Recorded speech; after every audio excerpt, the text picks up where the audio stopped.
Имамдар жылдық есеп берді. Қазақстан мұсылмандар діни басқармасының Жамбыл облысындағы өкілдігіне қарасты аудан қала имамдары жылдық есеп берді. Құрметті имамдар, 2013 жылдың ақырда таяп келеді. Биыл жылымыз енді Аллаға шүкір тәуба дейміз. Біраз істер атқарылды. Зерттеулеріміздің өкілдік тараптарынан өткен жылға қарағанда, алдыңғы жылдарға қарағанда жыл өте сайын имамдарымыздың жетістіктері, жұмыстары жақсарып келеді.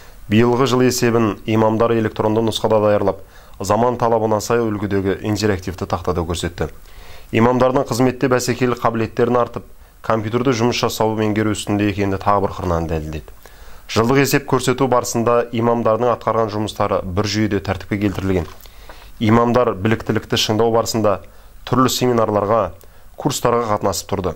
Ауылды жерлерде мешіт жанында сауат ашу курстарын ұйымдастырып жатқандарын жеткізді.